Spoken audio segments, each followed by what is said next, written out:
Well, I believe I'm on, so hello to everybody that's going to join. And in just a minute, we'll get into the topic. But first, what I'm going to do is I'm just going to kind of explain this topic while we go and then get onto the chat in just a little bit. First, what we want to do is we're going to be talking about flying over houses in a neighborhood. I've heard a little bit about this. Well, I mean, I've done it, and I know people have questions about it a lot. I've heard a lot of questions lately online. I've just seen, hey, what do I do? What do I got to worry about? And this video, I'm really kind of hoping that a couple people who are professionals also join in and they'll have some chat answers for us in the chat. And of course, I will have the chat running on the side so you'll be able to see it in just a minute. I hope some more people join, and usually some people will. What we want to talk about, and I'm sorry if the fan noise is, if you can even hear it, because I've got to have some air. It's just really stuffy and a little muggy in here, so I gotta be a little bit comfortable, right? Don't want to sweat in front of you too much. So anyway, flying in a neighborhood, in general, and even today, I did a little bit of research. I still have a hard time finding a definitive answer about flying in a neighborhood as far as a general rule goes. But the things you got to watch out for is you can't fly over people. So in a neighborhood, there's people. You're not allowed to fly over moving vehicles. And in a neighborhood, you have streets with moving vehicles. And of course, if you crash into something, you better have liability insurance or you're going to be in a world of hurt, and probably not horribly bad, but you are definitely going to feel a little bit of pain if you crash and break into something or hurt somebody. You just better have some kind of insurance. So the general rule from everything that I've seen, and again, it's all gray area at this point. I know that the FAA is working with different agencies and different commercial entities to decide what the rules are. At least I think they're working with commercial entities. So what right now, what the guideline is that I understand it is that minimum, you want to be a minimum of 100 feet above a house if you're going to fly over it, that you don't have permission. If you have permission, well, then you have permission. There are a few other rules that you want to keep in mind.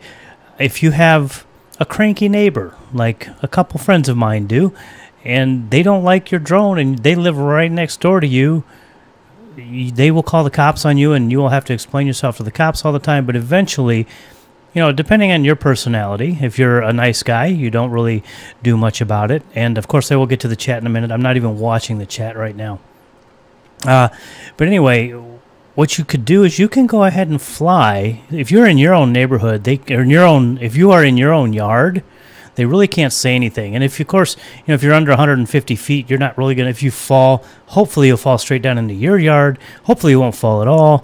But at 150 feet or below, you'll probably fall into your yard with no heavy winds or anything.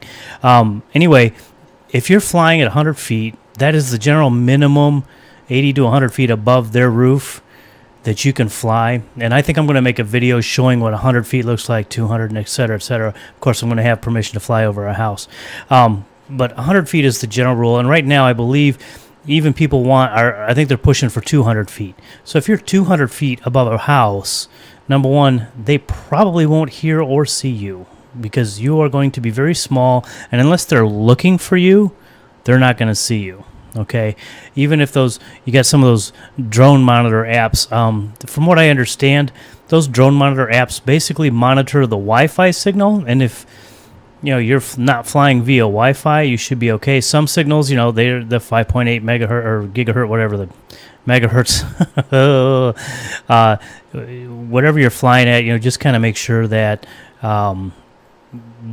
Some people they might try to. I'm sorry, I lost my train of thought. Don't worry too much about those, because by the time they track you and you try to get down, or by the time they call the police, you're probably down anyway. But when it comes to the police and someone calling the police on you, if you can show them, first of all, if someone calls the police on you, just do what the police ask you. Tell them, hey, look, I've got to land it. If you could just give me a second to land it safely so nobody gets hurt, I'll be more than happy to talk to you. And if you have like a cranky neighbor always calling the police on you, eventually you should probably let the police know the rules educate them. And if they tell you what the rules are for, if their municipality or if your municipality says there's just no flying in neighborhoods, well, then there's no flying in neighborhoods. For instance, like right here, again, I've said it 100 times, I live near O'Hare. There's no way I can fly in my neighborhood because I live near O'Hare. I'm in their airspace, so I can't fly here. What I do is I go to a lot of different parks that are in neighborhoods, and I fly, and occasionally I might fly closer to the houses.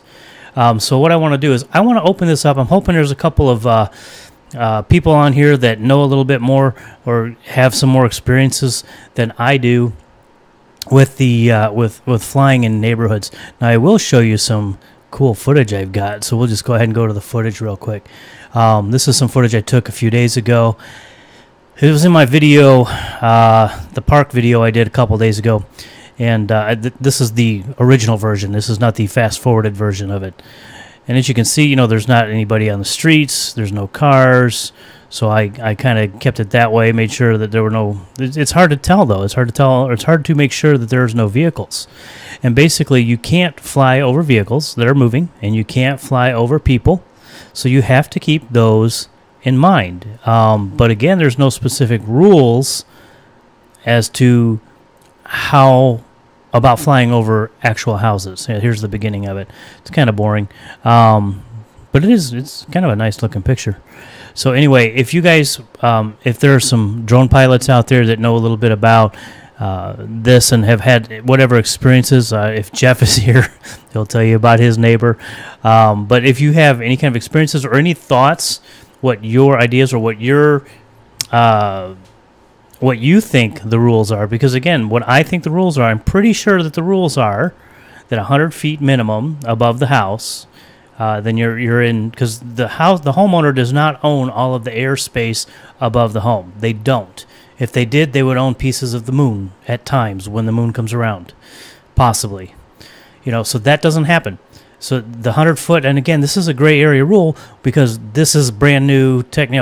Before it was, airplanes fly as low as 500 feet, so they didn't have to worry about anything below that. But now they do. So now they're trying to make up all the, or figure out what the proper rules are. So what I understand is the rule is 100 feet above, or it might go to 200 feet in the near future. But at this point, every piece of research that I've looked at, and I may have missed something. I hope I didn't. Miss anything. But everything I've seen, it's still no definitive rule about flying over the neighborhoods. Again, it's all about people or cars. And if there's people in cars, you're not supposed to be flying over that.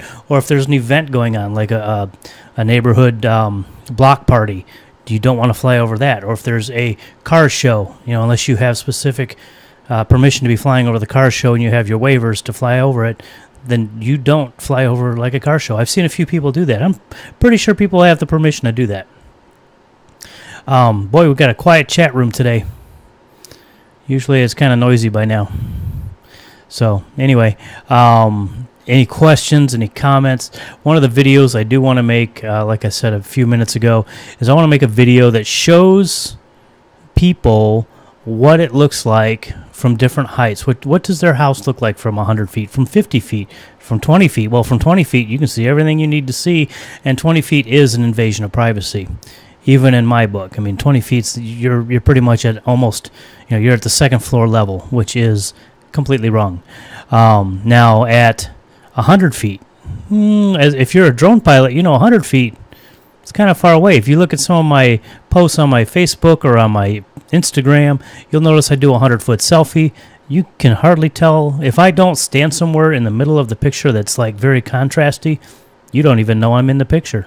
If I have this bright red shirt on and I turn up the contrast, then you can see me. Anyway, since there's not a lot of people here, not a lot of people talking, I'm going to be closing this up. This will be a pretty short live stream. Maybe I should do these at 4:30 because I couldn't do it at 4:30 today simply because I was really, really busy. I wanted to get the thumbnail out and I wanted to get everything going, and I didn't think 4:30 was. I thought 4:30 was going to be too quick, so 5 o'clock it was, and I think we'll have to go back to 4:30 because I think more people might watch. So if you're watching and you can comment, please comment. I would like to say hi to you. we'll keep this going for a few more minutes. Oops, I just lost that. What the heck? We'll fix that real quick. There we go. Oh, I know why it does that now. I just learned something. Okay, so anyway, if you're around, I hope this sounds pretty good. I don't think it's too loud. Let me know. Oh, there's only a couple people in, so I guess we're going to go ahead and wrap this up. And I hope that if you watch this later, you get some good information out of it. And we'll go ahead and show you this end screen real quick. This is a video that I took a few weeks ago, or a few days ago, over at a park in the middle of nowhere. I had to drive probably about an hour north of Chicago. And if you would like, I would really appreciate it if you could support this channel. CafePress.com, Brad's Drone stuff. I've got some stuff on there. I'm going to try to make some cool shirts to go on there. You can follow us on Facebook. Of course, if you like the video, click like. And if you would like to see more videos like this, click the subscribe button. I also put a tip video up every single week. And if you'd like to have that, go ahead and click that subscribe button also. If you have any kind of input, go ahead and leave some chat in the, or leave a comment in the comment box, because once this is ended, that's where all the comments will go. And until next time, fly safe and bye.